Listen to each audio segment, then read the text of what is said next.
Cléopâtre, une des souveraines les plus audacieuses que l'Égypte ait connue. Promise à une mort certaine, c'est selon la légende cachée dans un tapis qu'elle rencontre César. Capable d'ensorceler César en un regard, est-elle vraiment... Aujourd'hui, on entend très souvent parler de la masculinisation de la femme et de la féminisation des hommes. C'est-à-dire que les femmes développent des caractères masculins et à contrario, les hommes développent des caractères féminins. D'où la naissance du terme « garçon-princesse ». Certaines personnes y voient une avancée vers l'égalité et d'autres personnes considèrent ces phénomènes comme une perte des repères traditionnels. Mais, qu'est-ce que cela signifie réellement? Est-ce un phénomène nouveau ou tout simplement une continuité logique de l'histoire? Dans cette vidéo, on va analyser ensemble les dynamiques modernes qui ont transformé le rôle de la femme dans la société, tout en prenant du recul et en s'appuyant sur des exemples concrets historiques.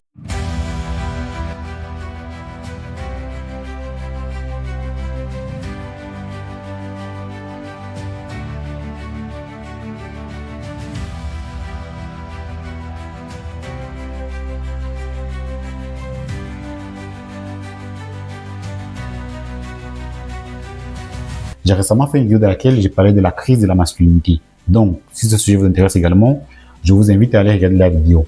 La vidéo d'aujourd'hui sera essentiellement consacrée à la masculinisation de la femme de la société moderne. Donc, si vous êtes prêts, on y va.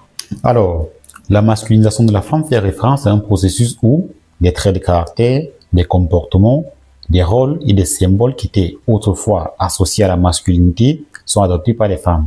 Ce phénomène peut se traduire de diverses façons. Ça peut être dans l'apparence physique, dans le choix de carrière, dans les comportements sociaux ou même dans la façon dont une femme interagit avec le monde qui l'entoure.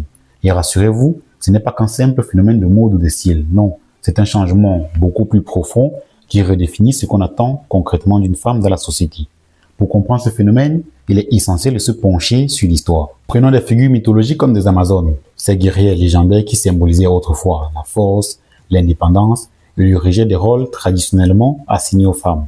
Bien que mythologique, elle symbolise cette idée ancienne que les femmes pouvaient être fortes et puissantes sans toutefois se conformer aux attentes de la féminité de leur époque. Beaucoup plus près de nous, au cours de l'Antiquité, nous avons eu des reines comme Cléopâtre, qui est l'une des figures féminines les plus connues de l'histoire.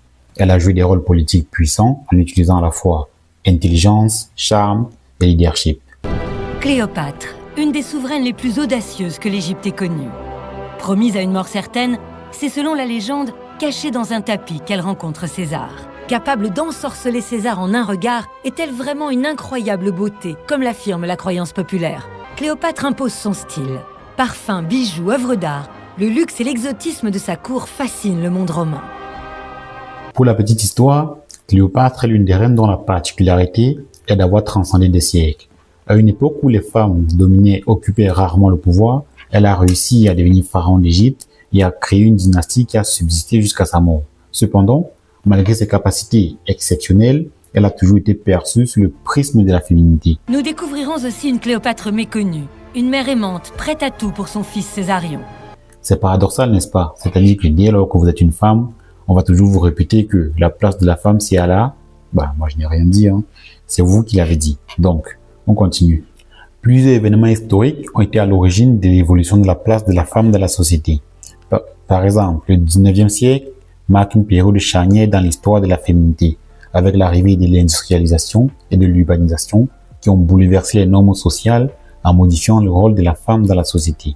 Les femmes ont commencé à entrer dans des professions qui étaient autrefois réservées aux hommes, à savoir l'entrée dans les usines, dans l'enseignement et même dans certaines professions libérales. Un des exemples concrets de cette évolution peut être vu pendant la Première Guerre mondiale. Par exemple, lorsque de nombreux hommes sont partis à la guerre, certaines femmes ont dû assumer des tâches qui étaient traditionnellement masculines, notamment l'entrée dans l'industrie de la guerre et dans des métiers techniques. Certaines femmes, comme des munitionnettes, ont travaillé dans des industries de munitions, tandis que d'autres sont devenues infirmières de guerre. Ces femmes ont donc développé des comportements masculins, à savoir l'indépendance, la dureté et le courage. Non seulement pour subvenir aux besoins de leur famille, mais aussi pour participer activement à l'effort de guerre. Et ce n'est pas tout. Tout au long du XXe siècle, par exemple, les mouvements féministes ont radicalement changé la perception de la femme dans la société. Des figures comme Simone de Beauvoir ont joué un rôle majeur en redéfinissant la féminité dans un premier temps et en défendant l'idée selon laquelle la femme ne devrait pas se limiter aux stéréotypes traditionnels de douceur et de passivité. On n'est pas femme, on le devient. Oui, c'est en somme la formule qui résume l'ensemble de mes thèses. Et ce qu'elle signifie est très simple, c'est que être femme, ce n'est pas une donnée naturelle. C'est le résultat d'une histoire. Il n'y a pas un destin biologique, psychologique, qui définisse la femme en tant que telle. C'est une histoire qu'il a faite, d'abord l'histoire de la civilisation, qui aboutit à son statut actuel, et d'autre part, pour chaque femme particulière, c'est l'histoire de sa vie. En particulier, c'est l'histoire de son enfance, qui la détermine comme femme, qui crée en elle quelque chose qui n'est pas du tout une donnée, une essence, qui crée en elle ce qu'on a appelé quelquefois l'éternel féminin, la féminité. Des femmes comme elle ont milité pour une égalité de traitement dans tous les domaines, que ce soit dans le domaine du travail, de la politique ou de l'éducation. Donc, si on fait une pause et qu'on essaie d'analyser tout ça, nous pouvons donc constater que l'évolution de la place de la femme dans la société et de l'égalité des genres ne date pas d'aujourd'hui. Le féminisme, par exemple, est né dans la seconde moitié du 19e siècle, mais a mis plusieurs siècles à s'établir avant de s'afficher aujourd'hui comme un mouvement revendiquant l'égalité civique et civile des hommes et des femmes, puis à la revendication de la libération des femmes du carcan patriarcal. Ce qui se passe donc dans la société d'aujourd'hui n'est pas l'effet du hasard. Bref, on continue. Alors, avant de continuer, je vous invite dans un premier temps à liker la vidéo si elle vous intéresse et ensuite à vous abonner si ce n'est pas encore fait. Parce que si vous ne vous abonnez pas, je ne continue pas. On va prendre quelques secondes pour vous abonner. 3, 2, 1, allez. Les années 1980 et 1990 ont été marquées par l'émergence des femmes fortes dans les films, les séries et la culture populaire. Cette représentation a souvent associé des femmes à des personnages fortes, indépendantes et ne laissant place à aucune forme de vulnérabilité.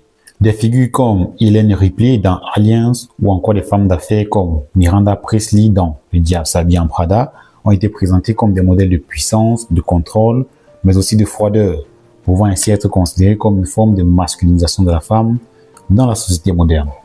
L'un des exemples les plus marquants de cette masculinisation de la femme dans la société moderne, c'est la présence croissante des femmes dans des sports qui étaient traditionnellement réservés aux hommes.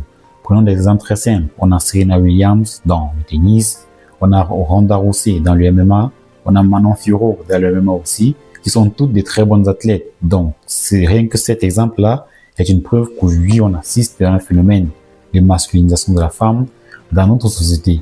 Qu'est-ce qui est à l'origine de ce phénomène? Ça, c'est la question qu'on se pose. Et ce n'est pas que dans les sports, dans d'autres domaines aussi, c'est ce qu'on va voir dans la suite. Les femmes ont de plus en plus d'influence dans des secteurs autrefois dominés par des hommes. Dans la politique, par exemple, nous avons des figures comme Angela Merkel, qui a été vue comme un symbole de pouvoir féminin. Cependant, elle a souvent dû adopter des comportements de leadership qui sont perçus comme masculins, à savoir la fermeté, l'absence de sentimentalisme et la rationalité. Par contre, ce modèle a eu une double conséquence. La première conséquence, c'est qu'il a permis aux femmes d'atteindre des positions élevées dans la société, mais la seconde, c'est que elles ont souvent dû s'écarter des expressions traditionnelles de la féminité. Alors que certaines personnes saluent cette masculinisation de la femme comme une avancée vers l'égalité des genres, d'autres personnes y voient une pression sociale excessive. Et la question qu'on se pose ici est celle de savoir, les femmes doivent-elles devenir plus masculines pour réussir dans une société où la réussite est souvent mesurée par la compétitivité, la domination et l'ambition? Ça, c'est la question qu'on se pose. Certains critiques du féminisme moderne soulignent le fait que, au lieu d'émanciper les femmes, cette tendance pourrait bien leur pousser à perdre une part de leur féminité et à se conformer à des attentes qui ne sont pas les leurs. Alors, lorsqu'on essaie d'analyser et de comprendre cette partie, on se rend tout simplement compte que ces sujets, tels que masculinisation de la femme et féminisme, sont des sujets qui font l'objet d'une controverse. Certaines personnes sont pour et d'autres personnes sont contre. Et moi, je vous pose la question, qu'est-ce que vous en pensez de tout ça? Pensez-vous que les mouvements tels que le féminisme pourraient être à l'origine de la perte des repères chez certaines femmes ou encore de la perte des repères de la féminité chez certaines femmes, comme on a vu précédemment? Dites-le-moi dans les commentaires. Certains observateurs pensent que cette masculinisation de la femme est une menace pour la féminité traditionnelle, qui serait perçue comme une faiblesse dans un monde où les femmes sont incitées à rivaliser avec des hommes sur leur propre terrain. La féminité, autrefois perçue comme douceur, émotivité et attention à la famille, serait mise à l'écart à des traits beaucoup plus forts tels que l'indépendance et l'agressivité. Et ici, j'en profite pour passer le bonjour aux femmes fortes et indépendantes. Bon, je dis ça, je dis rien, On continue. Un autre aspect de cette évolution de la place de la femme dans la société, c'est le mouvement tomboy, qui désigne des jeunes filles adoptant des comportements considérés comme masculins. Le tomboy peut être vu comme une forme de masculinisation de la femme où les jeunes filles se sentent libres de rejeter les codes traditionnels de la féminité. Parallèlement, le concept de fluidité des genres qui rejette les rôles fixes de masculin et de féminin connaît une popularité croissante aujourd'hui, mettant ainsi en lumière le rejet d'appartenir ou encore le rejet des stéréotypes traditionnels des genres. Est-ce que ce phénomène est surprenant? Je vous pose la question. Dites-le moi dans les commentaires. Alors, nous avons vu les origines, l'évolution et l'impact de la masculinisation de la femme dans la société. Nous avons aussi vu les critiques. Nous avons vu que c'est un sujet qui fait l'objet d'une controverse. Il y a des personnes qui sont pour et il y a d'autres personnes qui sont contre. Mais là, la question ultime ici est celle de savoir quel est l'avenir de la masculinisation de la femme dans la société. Alors, je pense que l'avenir de la masculinisation de la femme dans la société semble incertain. D'un côté, il est probable que les femmes continuent d'occuper de plus en plus de rôles de pouvoir et de leadership.